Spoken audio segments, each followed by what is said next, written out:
Good day sa inyo mga kaplantito, guwapito ko. This is your Kuya Pogs, and ngayon mag-aayos tayo ng panghalaman na nandito sa aking garden. And kanina may inayos akong halaman, sinave ko kasi nang makita ko na siya nabulok na halos lahat ng mga dahon, tapos nabulok. So ito yung ayan mga ayan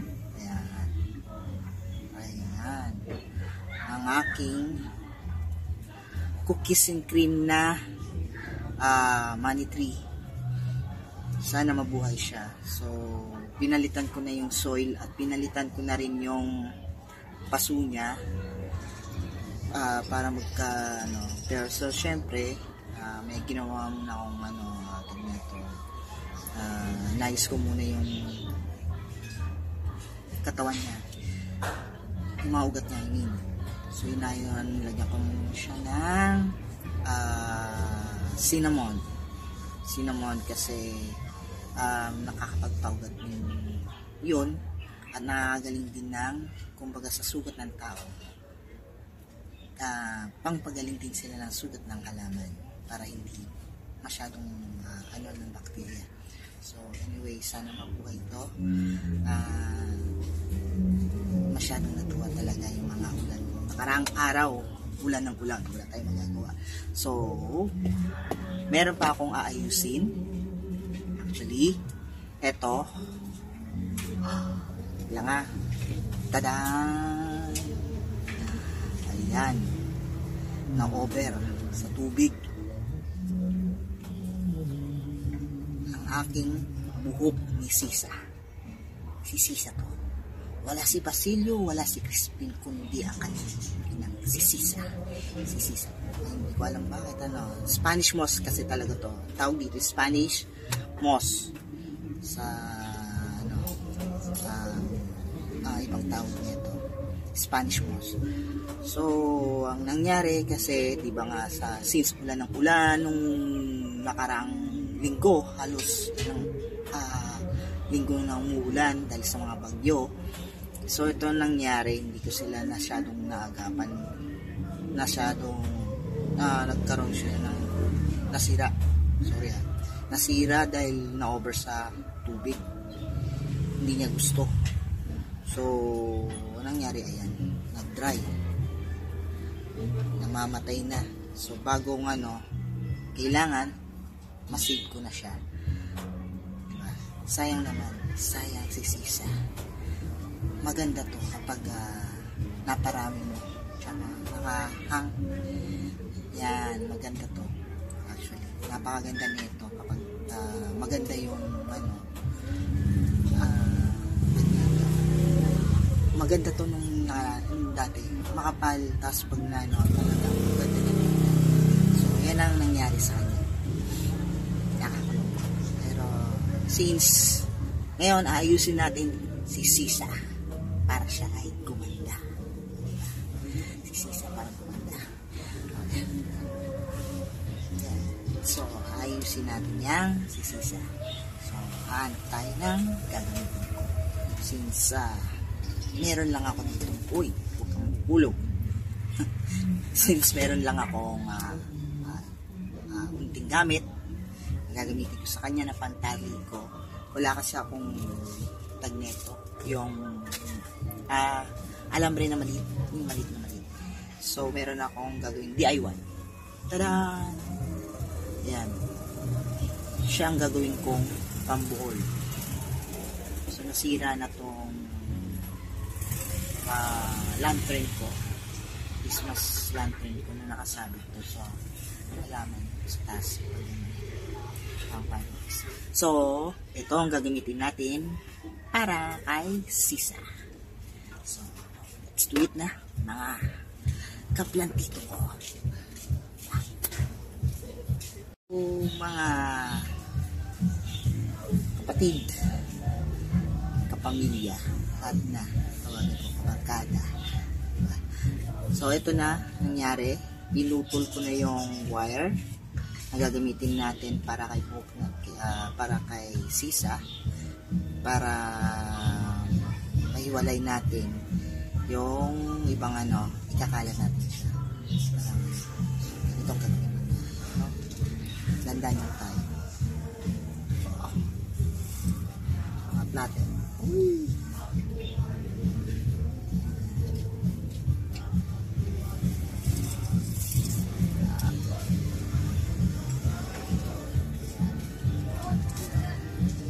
So, kuha tayo ng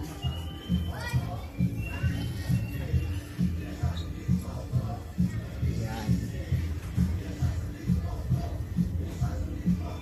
Kunin natin yung mga part na deads. Matrabaho to kasi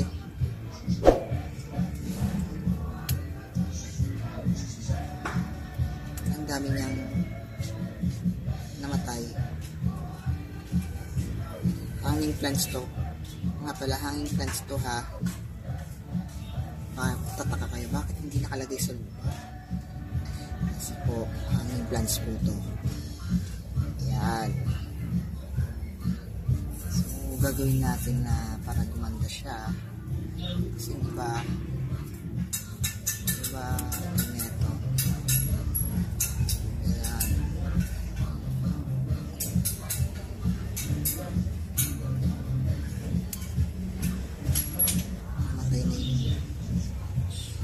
Patay na yung ibang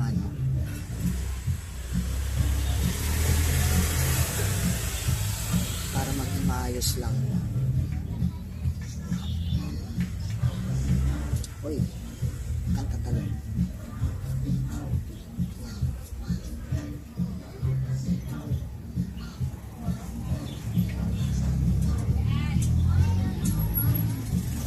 Diba? Daming saya. Kunin natin. Ayan pa. Ayan. So, tagan natin. Para masaya. Masaya ang buhay.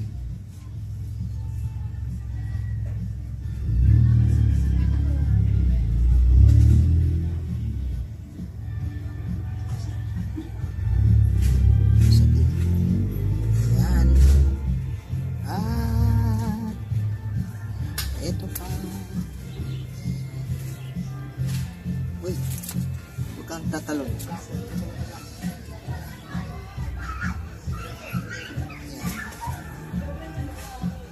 Diba?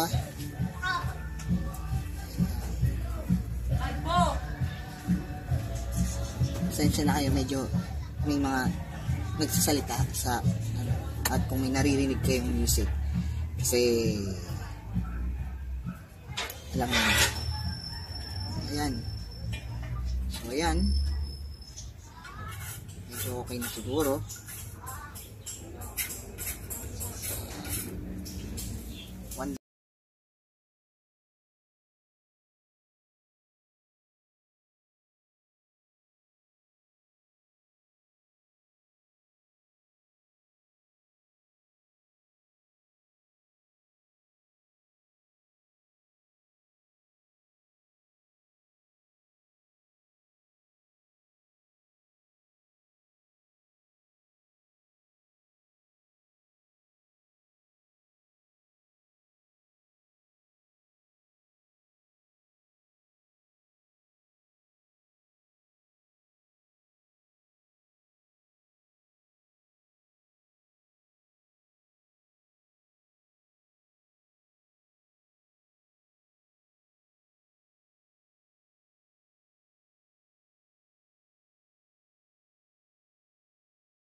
buhay para gumanda. So, kailangan ko ng ayan, mga patay. Pinipili ko na lang yung okay at hindi. At pag hindi, wala tayong magagawa.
Panuloyin ko natin.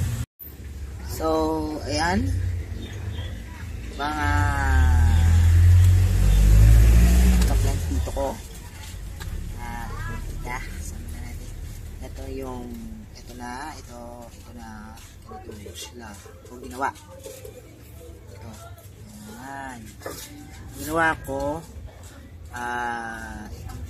ikakalat ko yung sa ito. So, ganito ginawa ko sa isa. Yan, isinama ko siya dito sa sa isang halaman kong air plant. Ayan. Sinama ko siya dito. Para pag maganda. So, yung ibang pag neto, yung ibang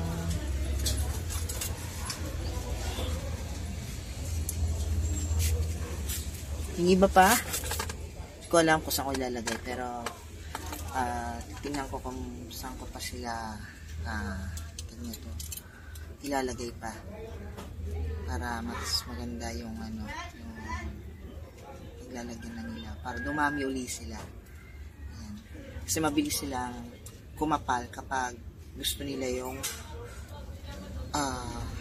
area na paglalagyan sa nila. Huwag lang sana nga umulan ulit kasi kawawa na naman sila. So, yun lang. Ayan. Ilan lang itong nagawa ko. Isa, dalawa, tatlo.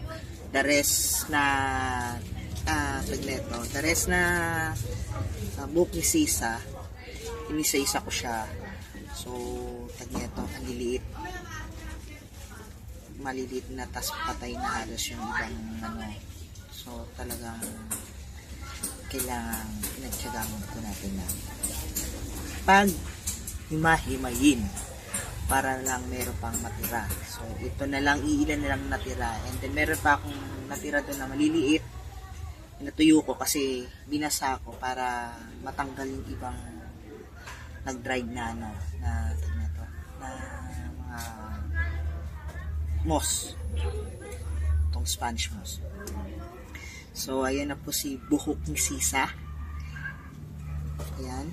Pararamihin uli natin para mas maganda ilalagay natin sa mga dulo-dulo ng halaman kung saan ko siya malalagay. Anyway, ngayon, okay na. And then, susunod uli. Nga pala, sabi sa akin, shout out kay Mark Anthony Costales, kay Aimee Argeles, yung brother and sister ko, and then sa mga pamangkin ko, kila Casey, Kiko, Misha, Kurt, and si Biik, si Inigo. Ayan, yung mga aking mga pamangkin, mga magaganda at gwapo. So, susunod ulit guys. Thank you sa panonood ninyo.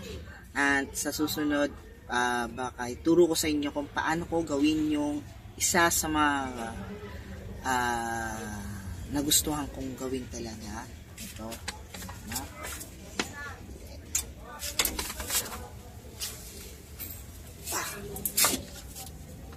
This one. Oops. Yan.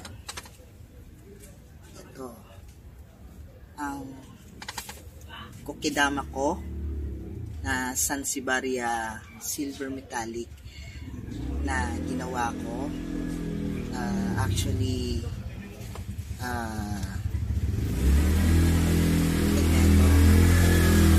nakakita ko ng kokidama one time sa Baguio, kasama ko si Mrs. Tapos sabi niya sa akin, bakit hindi ko gawin na lang yung yung potless na and then mas tipid at nakakatulong pa sa nature. So sabi ko, sige, gagawa ko ng kokidama. So this one, yan, kokidama Sansevieria silver metallic. Sa mga gusto na ganito, PM nyo lang ako sa Facebook ko, Ace Nama Costales. Andun po yung Facebook ko. Pwede nyo po akong kontakin doon kung gusto nyo po. And then nasusunod na natin is this one, paano kong ginawa. So, ciao! Thank you.